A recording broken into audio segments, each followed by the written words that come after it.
Dito tayo sa ating shout out tutorial. Yan. Kamaster, okay lang ba tawagin yung flat na sharp? Kunwari sa B flat, pwede ba tawagin na lang A sharp? Yan yung sabi niya.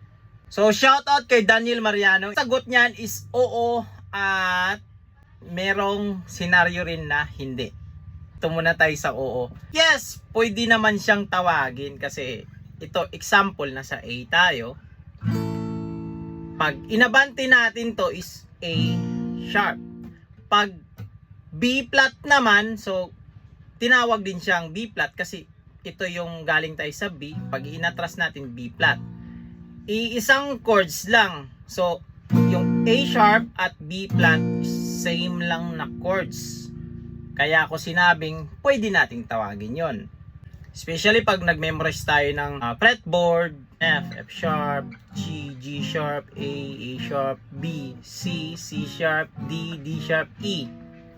Then pag atras tayo, so gagawin natin E, E flat, D, D flat, C, B, B flat, A flat, G, G flat, F. Yan, ganyan. Pag nag-memorize mga masera, ito na tayo sa sinabi kong may senaryo na hindi natin siya pwedeng tawagin na ganun.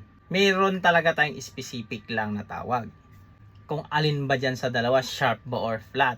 Example, yung key nyo is A. Yan. Happy birthday to you. Happy birthday to you.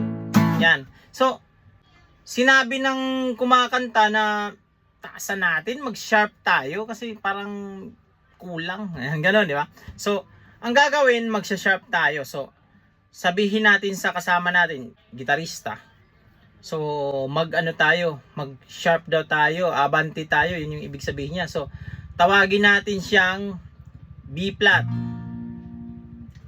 So, parang may awkwardness na, na sa pagbigkas. Kasi, ang sabi ng kakanta is magtaas, mag-sharp tayo. Yun. Tapos, tatawagin natin siyang B flat. Sige, mag-B flat tayo. Yan. Okay siguro pag ikaw lang ang musician. Depende man sa'yo yan kung paano mo siya gagawin. Pero, pinaka the best kasi is i-practice na natin agad to. So, ang pinaka-proper, tawagin natin siyang A sharp. Kasi sinabi naman mag-sharp. So, ngayon, sabihin natin A sharp to. Yan. Hindi na natin tawaging B flat. Ngayon, gagawin natin, so, may B na chords. Ganun pa rin yung ating example. Happy birthday to you. Happy birthday to you. Yan. So, merong isa doon, sabi niya, babaan natin Brad kasi medyo paus ako. Hindi ko siya maabot yung happy birthday, yun, baka mag-pause ako doon. Pwedeng mag-flat tayo. And then, ang sinabi mo sa mga kasama mo, sige, mga brother, mag-A sharp tayo. O, di ba? Parang, something off. Kasi, ang sabi mag-flat, mag-B flat tayo. Sabi mo, A sharp. O, di ba? Parang off lang siya pakinggan, kumbaga. Kasi, magtataka yung meron doon, kunwari may naka-voice lesson doon, kumakanta. Sabi ko mag-flat, bakit sharp ka? Kasi yung meaning kasi ng sharp natin is tataas tayo ng isang pitch. At yung flat natin is bababa tayo ng isang pitch. So hindi na siya akno doon. At ito pa yung pangalawa, magkakaroon ng komplikado pag isusulat mo na siya. Kunwari magsusulat ka na. Example, meron tayong scale like F major scale. So sa F major scale natin, dalawa yung sinulat ko. Yung isa, A sharp yung nilagay ko, yung isa, B flat. So, pag titignan mo to mga master, kasi siyempre sa notation tayo, magsusulat tayo ng mga nota is kailangan naka-alphabetical arrange. Kumbaga, naka-alphabetical order. Yung ating skala is nakabase yan sa ating do, re, mi, fa, sol, la, ti, do. O ano ba yung ating do? Di ba yung ating do is C? O yan yung ating do, re, mi, fa, sol, la, ti, do. So meron tayong C, D, E, F, G, A, B. Naka-arrange into alphabetical order. So, Pag ito yung ginamit natin, pag isusulat na natin sa skala, F major scale, tapos ito yung gagawin natin, kasi A sharp, ang sinanay talaga natin, A sharp yan, hindi yan B flat.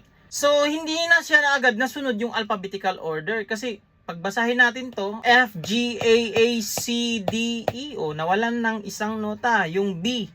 Kaya, hindi natin siya ito isulat, hindi ito yung proper is ito. Tama yung sinulat natin, F, G, A, B, C, D, E. Naka-alphabetical order, pero yung tunog is same lang. Yan. Pareho lang yan pag i-play. Ito. So, dito natin kunin yung F major scale sa D string, ito.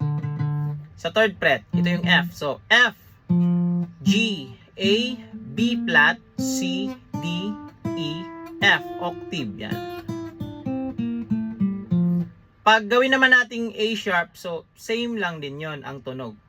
Medyo awkward lang kasi siya pagbabasahin na at ibigkas. So meron tayong F, G, A sharp, C, D, E, F. Yan. Pero take note, same lang na nota yan. Medyo awkward is lang kasi basahin. Kasi hindi natin sinunod yung rules ng musical alphabet. Yan. Kaya nga lumalabas na yung B sharp na yan, yan. E sharp, C flat, F flat dahil sa notation. Parang awkward lang kumbaga siya, nakakabago sa atin. Pero yung kasi yung rules eh. So, yun lang sa video natin na ito mga master. At gusto kong batiin yung ating ka-brother. I-shoutout ko na rin siya kasi birthday niya. Rainiel Rapal. Yan. Happy birthday sa'yo bro. Many more birthdays to come at enjoy lang sa pagigitara. Kaya panay ako happy birthday kanina eh. So, kasama ka rin dito sa ating shoutout tutorial. So, hanggang dito lang mga master. Maraming salamat sa patuloy niyo na pag-support. So, huwag itong kalimutang i-share sa mga kaibigan nyo, kakilala nyo na mahilig din sa gitara. Kita-kita tayo dyan sa baba mga master para masama kayo sa ating susunod na shoutout tutorial. So, hanggang dito lang. This is Mark Music. God bless you all. Peace out.